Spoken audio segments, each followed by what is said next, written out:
So we have with us here on the show prog rock guitar god Steve Hackett. How are you this week, Steve? Very good, thank you. I'm in Italy, and we're in a place called Schio, which is just right next to the Alps, so it's been really quite beautiful. Oh, excellent. Are you going to get out and have some fun, or are you just there all business, all work? Yeah, well, there's a show tonight, so, we'll go straight from this to that. Maybe I'll get a cappuccino in the sun if I'm lucky, but I won't be going up any slopes, that's for sure. There isn't quite the time for that. If we had longer, we would. It's a beautiful place, by the way.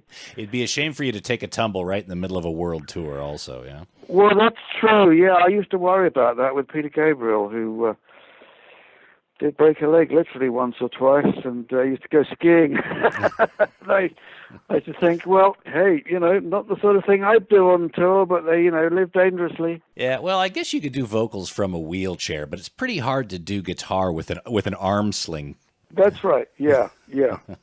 Maybe everyone else can learn my parts for me, and I can just mime, perhaps. Maybe you could take over vocals. I could, indeed.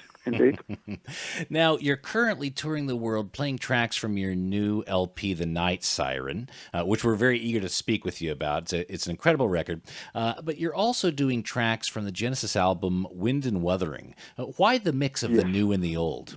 It's the 40th birthday of Wind and Wuthering, and I felt I couldn't really let the year pass without celebrating that, as it was an album that not only did I enjoy it very much, I think it was one of the best, and it's my last album with the band. So for all sorts of reasons, I'm very proud of the stuff that we did at that time, not just my own contributions, but other people's as well. Lots of stories and a very quirky, very English album. Because I would imagine, again, this is me projecting on it, but Wind and Wuthering was your last album with the band, and I think it's a bit like a divorced couple wanting to relive the last year of their marriage. I mean, it must come with some emotional baggage, right?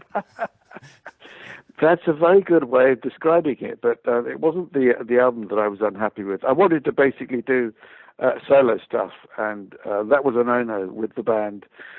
I couldn't have a parallel solo career, so I said, bye. That was it. No problem with the music. I love the music. Oh, okay. So what does that music mean to you when you listen to and play Wind and Wuthering these days? Well, I think lyrically it's interesting, quite apart from, what we now describe as proto-prog with that stuff. I think what's interesting about it is there's lots of songs with social comment. It's not straight ahead by any means, and the stuff I've been doing recently, in a way, I find that either its echo is then or it's now, but I seem to be doing more stuff that has social comments, shall we say. And what social movements these days are compelling you to comment? For instance, the first track on The Night Siren is about refugees. It's about leaving a war-torn situation and moving on with complete uncertainty as to whether you're going to survive, whether you've done the right thing leaving, or whether you're just walking into another trap. I think that, again, talking about the past and the present, as regards that, my family were refugees coming out of Poland 100 years ago. Religious persecution in Poland, and they came to England. They moved to London's East End, the poorest part of London, worked like crazy. And it's the same thing with my wife's family. They also came from Poland, also Polish Jewish family, and it's interesting that both our backgrounds are quite similar. At least our immediate ancestors. It's a very similar story. So, in a way, that opening track talks about refugees then, and it talks about refugees now, in a way. And I don't propose any conclusions with that particular track, but by the time we bring back some of the themes that are brought up musically in that first track, the penultimate track, which is West to East, we've got Israeli and Palestinian singing on it together, and so the album is a kind of It's as much a peace accord as I can do musically, and basically the subtext of the whole album is unity. And I could take that a bit further with you. I could say, there are 20 people from all over the world on it, from different places, from Israel, Palestine, Iceland, Hungary, Sweden, the United States, the UK, Azerbaijan. What places do I leave out? But, there are 20 people from all over the world, and so I think musicians are natural musical migrants, and borders don't exist for us. I also had this idea about, hard-won freedoms in Europe. We can travel through Europe with hardly showing a passport now, but it looks as if with Brexit, that's possibly all going to change as our politicians seem to be determined to turn the clock back, as so many right-wing politicians seem to want to do all over the world. So this album flies in the face of that. It does seem to be a bit of a confronting time in history right now. Where do you think the place for the musician and the artist is at?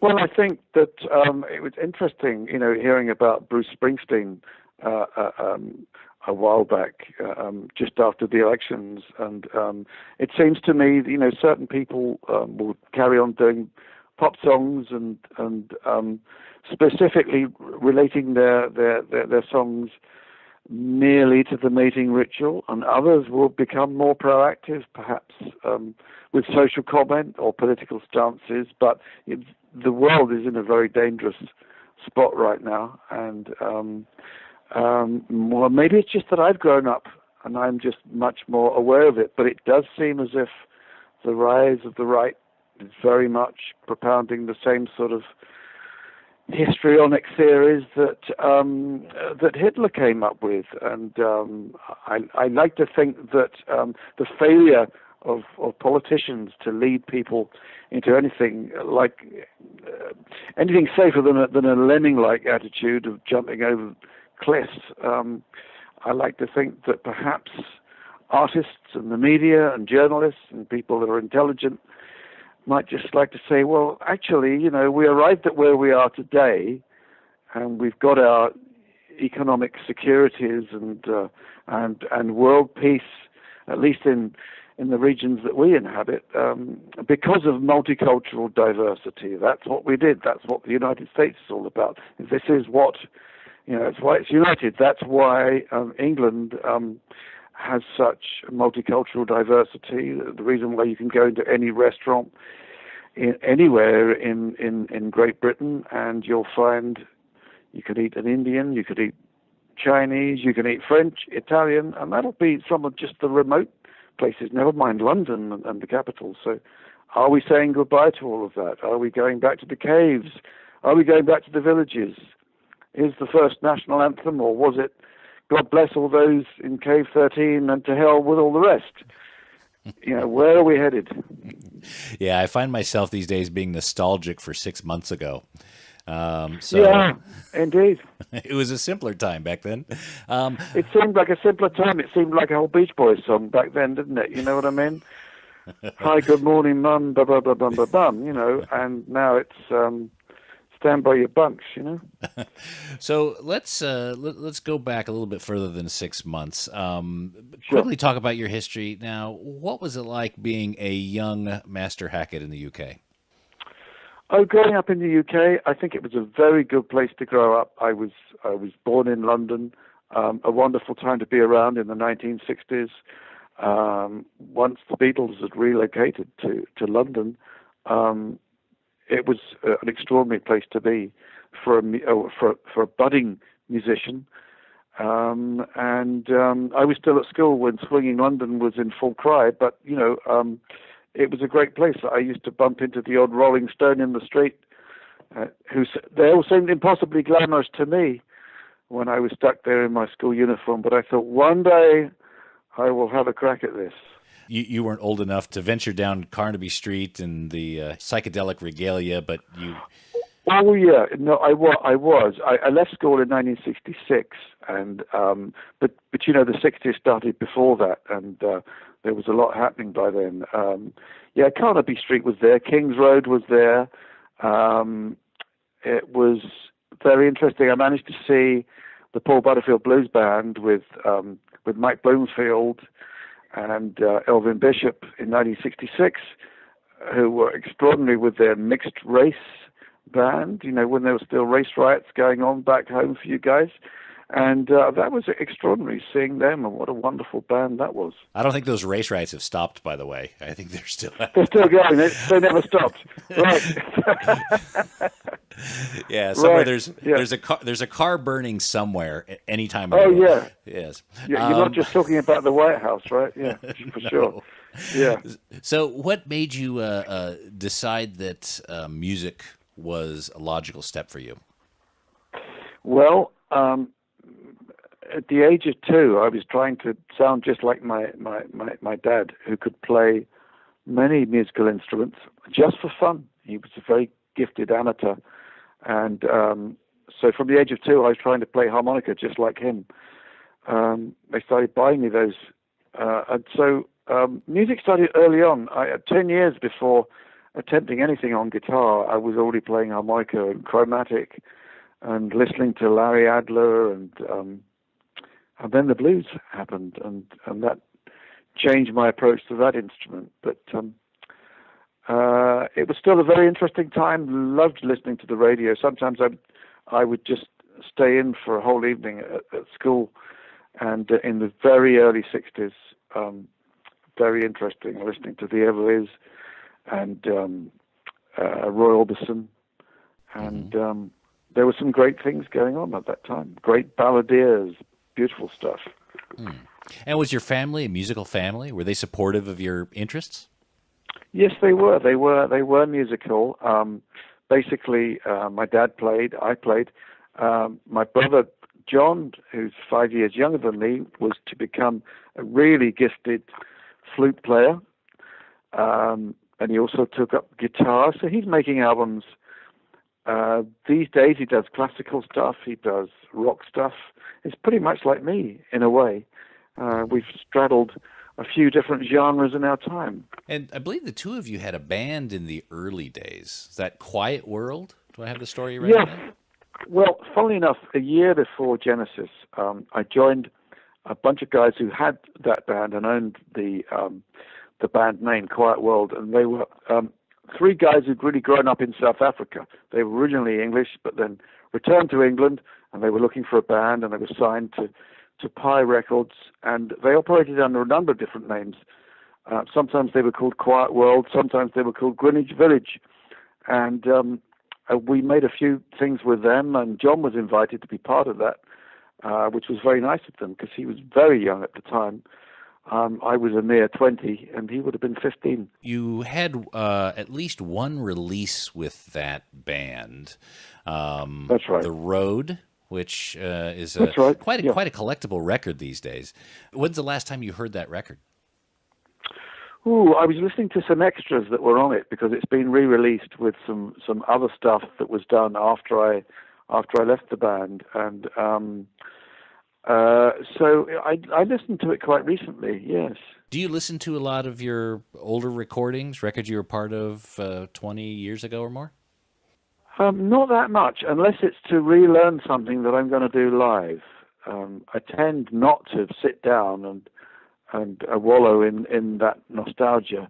I tend to try and re-record things that I might be, best known for doing all those years ago, and try and enlarge them, and perhaps do them with an orchestra, and get other people in to join in with it. See, I always had this idea that Genesis might become an orchestra one day. I thought we'd go the same route as the Beatles, instead of which it was a band that got smaller and smaller. And I just assumed what would happen would be, if a guy could play better flute than the guy who was playing flute in the band, you'd get in someone else to do the part. But it was very much the idea of, no, let's see what we can do within the band ourselves and be self-sufficient, and different philosophy than the Beatle one.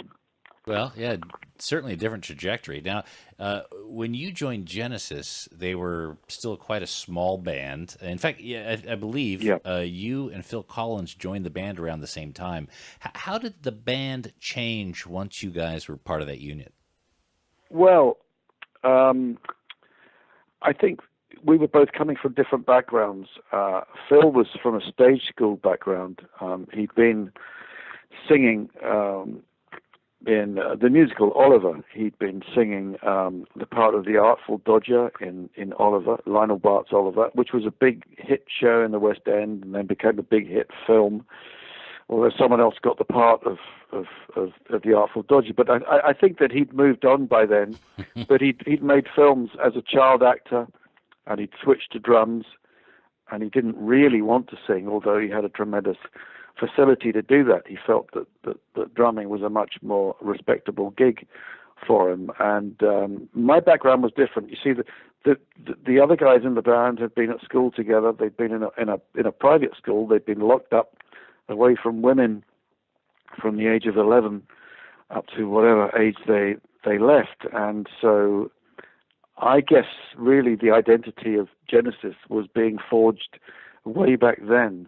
But I came from a different background. I was from the centre of London for a start, and my background was more working class. And but it was a very interesting time and an extraordinary collection of individuals, and I'll always be grateful for the chance that the band gave me. But I was full of ideals for them, and implementing those ideals was another matter entirely. But I think we shaped it, we influenced it, and as Phil said, we're bound to influence each other. Mm-hmm. And I thought, influence? What does that mean? You know, but he was right. You know, suddenly working face to face with people who could write brilliant songs was an extraordinary thing. Mm. Now, if we take an example like Lamb Lies Down on Broadway, where Mm-hmm. does something like that start? Did it begin being an ambitious double album project, or does it just have a life of its own organically? Well, I think what was going on at the time subconsciously played its part. Pete wanted to leave the band and go and work with William Friedkin. Friedkin was interested in something. William Friedkin had done The Exorcist and was riding high as a film director at the time, and he wanted Pete to write a screenplay for him. What he didn't realize was, in asking Pete to do this, that Pete saw it as an opportunity to jump ship and forge a whole other career. So we didn't really know if Pete was in the band or not, and so we started rehearsing together, and we thought, you know, is our singer going to stay with us or not? And I think, you know, that whole atmosphere of that turning into a double album started right there. The idea of, well, we don't really want to let him go. Let's try and make this work. And there were other pressures at the time.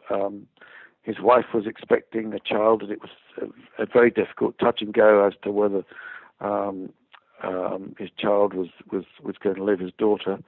Very difficult time for Pete. Big changes, and I think that's what coloured the album, which has a kind of very creative, very claustrophobic atmosphere as well, I think.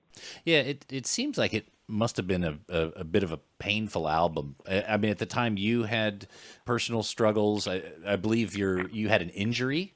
Yes, I did. Yeah. Peter was going through his issues. It doesn't really sound like it was an ideal environment for creativity. So why do you think that album still retains its popularity and legacy amongst music fans?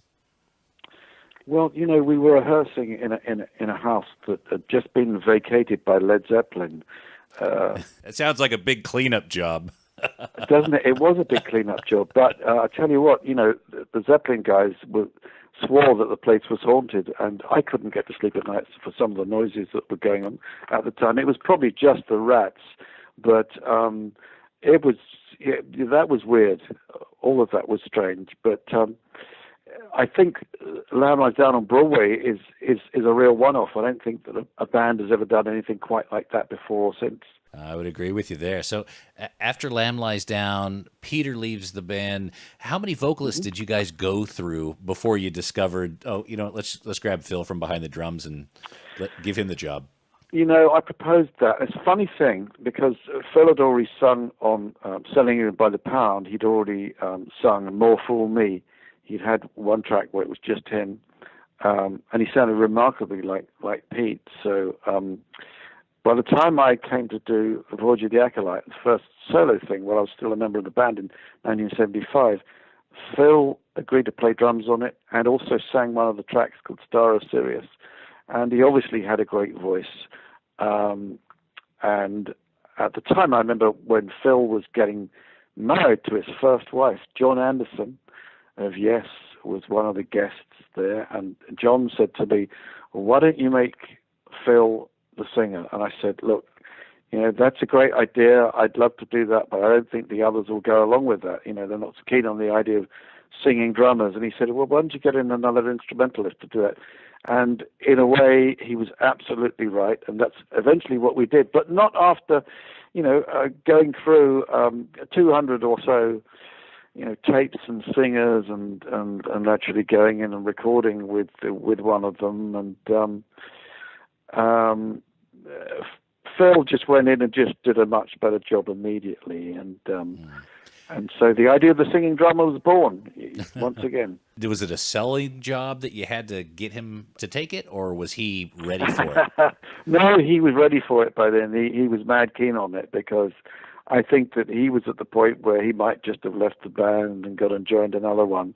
I mean, he had plenty of offers because he was damn good, as a drummer, let alone as a vocalist. So luckily, he decided to stay. The others saw the writing on the wall, let him do it. Tony Stratton Smith walked in just as he was doing his first vocal, and he said, "This is the label boss." And Tony Stratton said, "Sounds great to me, boys. Sounds like you found your singer. Bye. See you later." So left before there was any conjecture, and that was it. Seal of approval. Record company happy, and A Star Is Born all over again. Well, I guess we have John Anderson to thank for that idea there. Absolutely, yes, yeah. So after Wind and Wuthering, you decided to leave. It sounds like you had some thoughts about doing some solo work. Yes. Was that the main contributor to that decision? Well, it's the same thing as with Pete. Pete wanted to have a parallel solo career. It wasn't on offer with the band, who I think were very possessive and controlling, and the same thing for me. And I when I released Acolyte, it came out of left field, and that was a hit.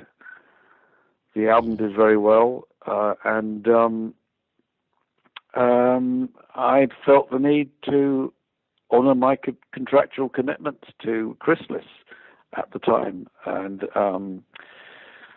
a little bit tricky when you're a member of a band. So, yeah, basically, I had a choice, and I thought my allegiance has got to be to music.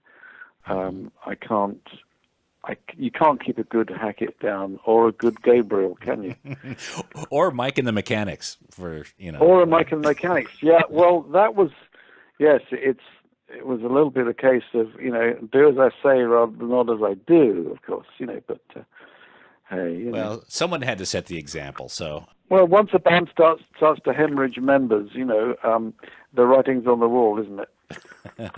Well, that's true. So you got to do whatever you got to do to get through it, and so that's right. You're quite prolific, really. Since the mid '70s, you've been releasing an album every year or so. What is your creative process?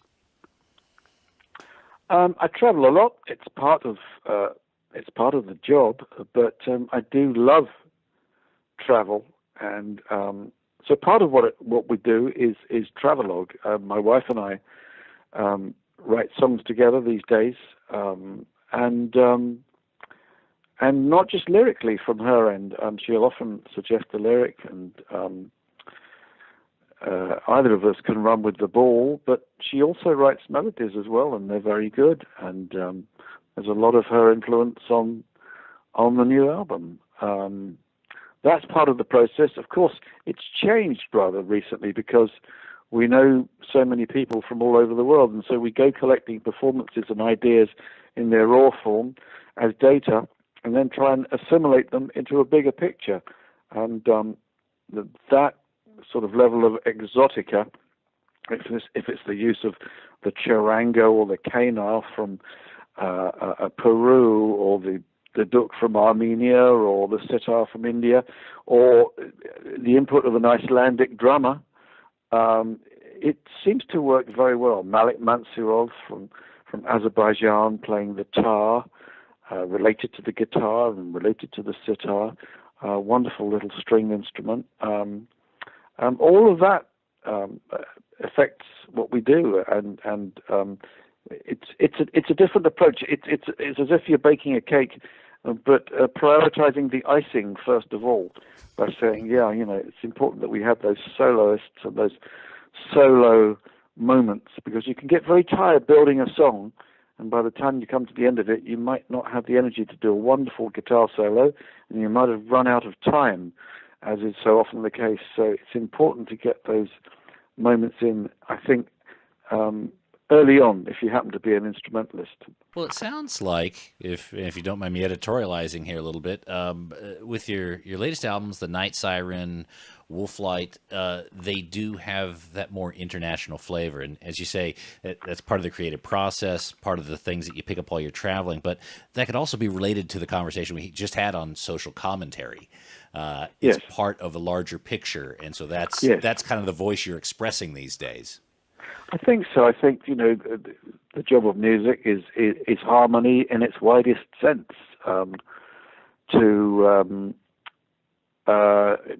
This might sound a little bit pretentious, but sometimes I think music is the best ambassador we've got.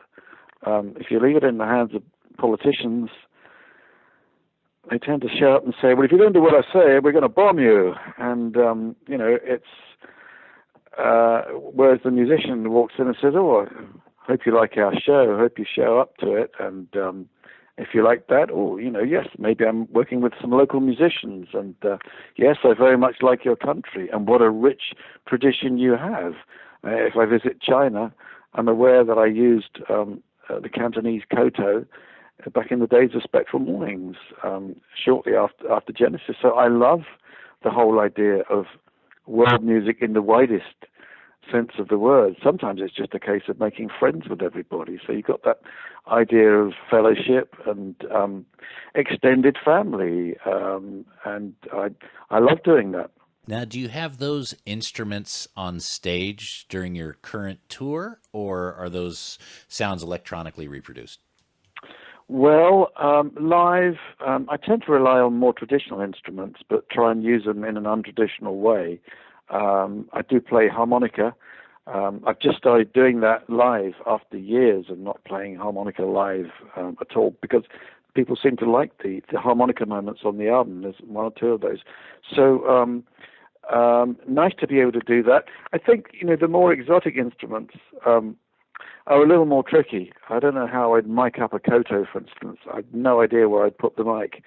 And given a limitless Hollywood blockbuster budget, I'd have all those 20 people on stage, and we'd be doing the stadiums with that, and people would be hearing things for the first time that perhaps face to face that they've not come across before. And bring me another tribe. I'll have a whole other tribe up there, and another, and another. A tribe plus an orchestra. What we can do on record is a bit like, on a track like El Nino off the new album, we've got an orchestra, we've got a tribe's worth of drums, and a rock band. So you start eating up to 300 tracks very easily when you're making an album like this. I mean, on one track, on one particular cut, in excess of 300 tracks. And I blame my engineer and co-producer, Roger, because he turns to me as if it's me who's did all that. And so he says, whose fault is it? It's because he says, you've got a tambourine and you give it give it a track and a program all of its own, its own ambience, its own echo, all of that. And whereas at one time that would have been sharing with a whole bunch of other percussion things, but we don't do that anymore. Sure. Yeah. You've got 300 plus tracks that you can have. But of course, back in the day, Nursery Crime Foxtrot, you probably had 8, maybe 16. Yes. Was that simpler? Yeah. Was that better? I think that records got made more quickly, and in many ways you had to be more inventive. So, for instance, we didn't have a synthesizer when we were doing Nursery Crime, so we were doing the track musical box, and I noticed that no one was making the sound of a musical box. So I thought, if we slow the tape down to half speed and I do this little fast little phrase, it'll sound like a musical box by the time we bring it up to regular speed. So we were using many of the same techniques that the Beatles have been using, and I believe, if I recall, we were working 16 track at that point, and then with the subsequent album, Foxtrot, we were using 24. Of course, we had a Mellotron. We had one of the big old beasts, the Mark II, the same model that the Beatles used on Strawberry Fields, and we bought it off King Crimson second-hand, probably their worst and least reliable Mellotron, but hey, it made a wonderful sound when it behaved itself.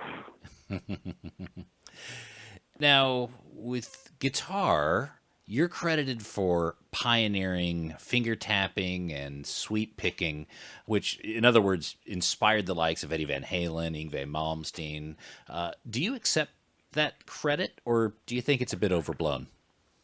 Well, all I know is I was doing that from 1971 onwards with Nursery Crime. You mentioned that album, and I didn't name the technique, but I was certainly using it, and it's on at least 2 tracks on that album, and then you've got some of that on Foxtrot, and certainly on Selling England by the Pound, the track Dancing with the Moonlit Night. So Nursery Crime is 71, and then jump ahead to 1973, and in the first track I was doing tapping, I was doing sweep picking and octave jumps, so all in one solo, and so it was a kind of box of tricks.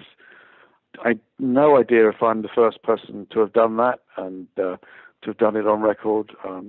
I don't know, but other people have acknowledged the influence, including Eddie Van Halen, and been many terrific guitarists that I found out many years after the event that all give me a name check, and that's very nice. You didn't happen to invent the karate split kick for David Lee Roth, too, did you?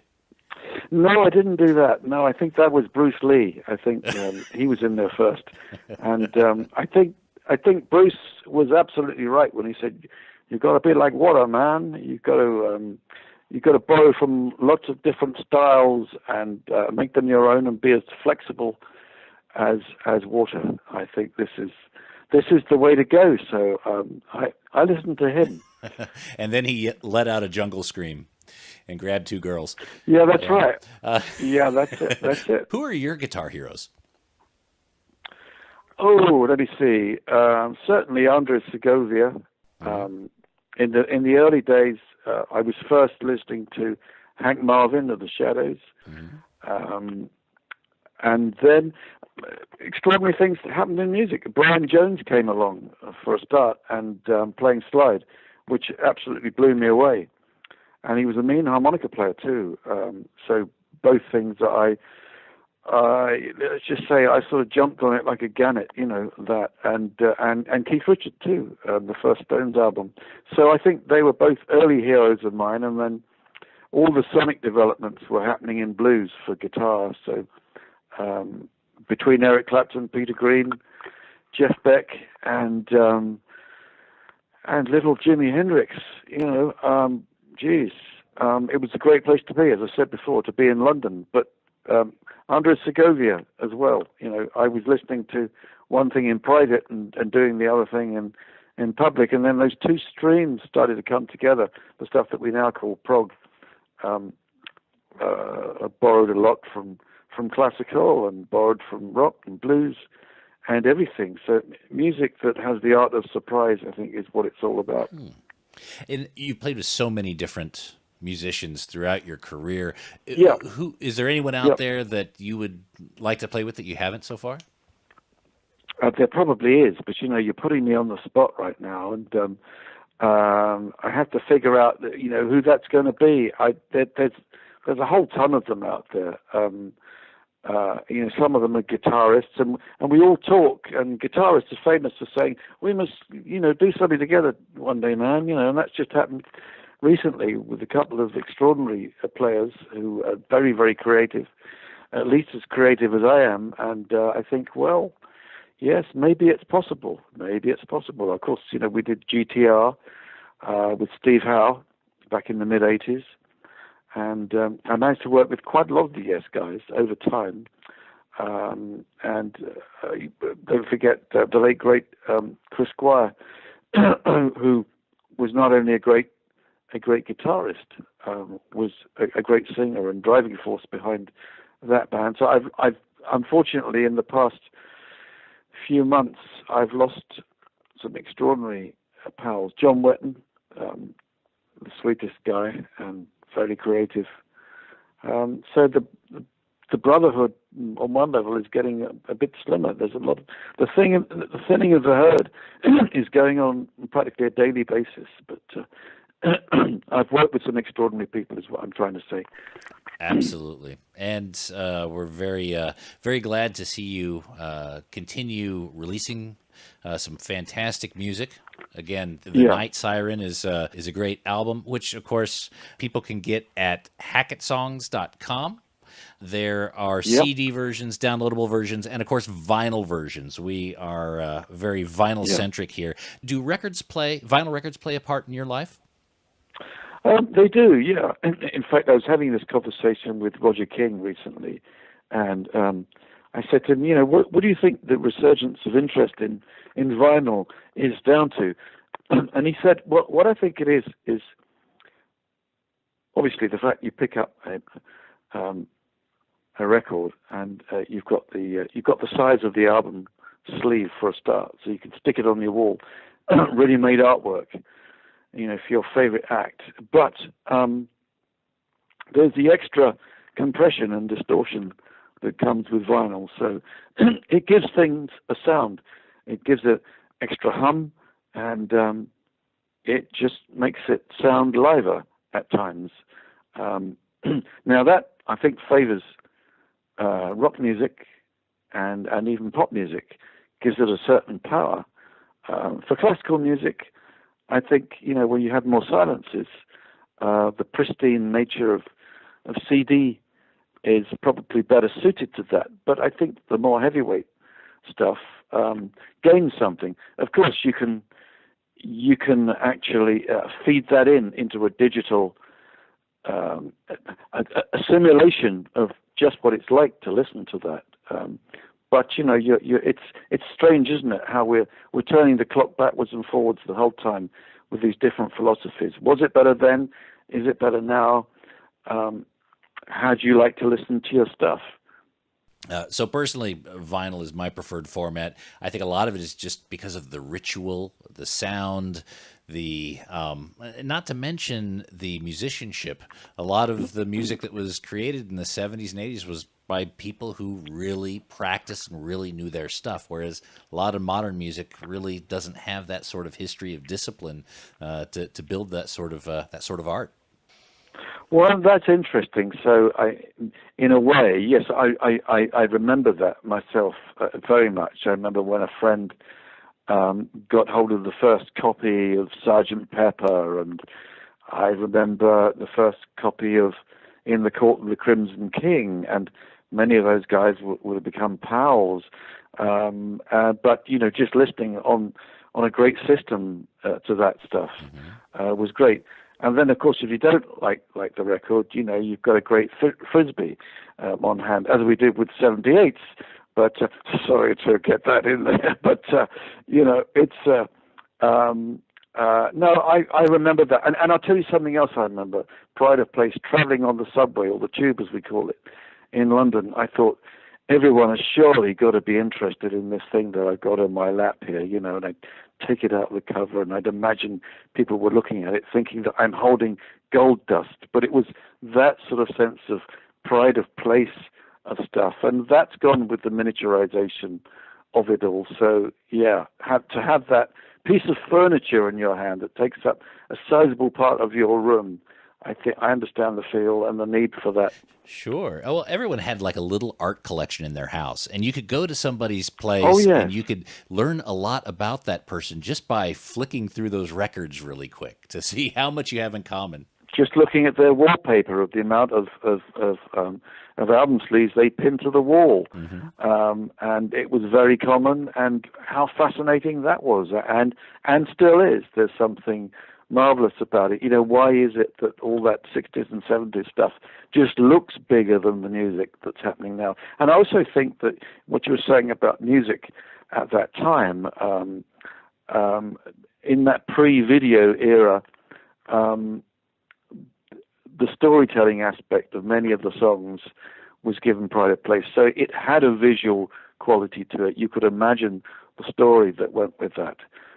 With your favorite albums, whether it was The Doors or it was, the stuff on my side of the pond. It was a great time in music. There's no doubt about that. And I try and carry on the sensibility of that into whatever I do now, and try and release in all formats. There's no reason why vinyl enthusiasts shouldn't get it in the original format, and for those who want downloads, that's fine, and those who prefer CD, I try and address all of them. No prejudice as far as I'm concerned. Oh, hallelujah, Steve. I'm totally on board with that. And really, thank you for spending time with us today here on the Vinyl Guide. We really appreciate it. I want to do a special shout out for your new LP, The Night Siren, which, again, you continue to put out some great work. And this new one is another high watermark in your very long and illustrious career. People can check it out at hackettsongs.com. Again, there's downloadable versions, there's CD versions, and of course, there's the double vinyl version. People can order those special mysterious black orbs and put them on the spinning turntable and hear the sounds in their own ear holes.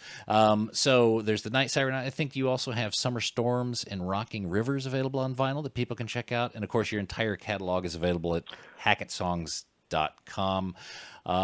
Steve, real quick, your new tour, Genesis Revisited and Classic Hackett Tour. What can people look forward to on that? Well, we do three things from the new album, from The Night Siren.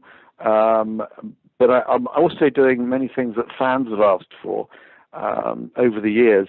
Certain tracks that they haven't heard, so we've reconstituted those, and I think they sound better than ever with the band that we have now.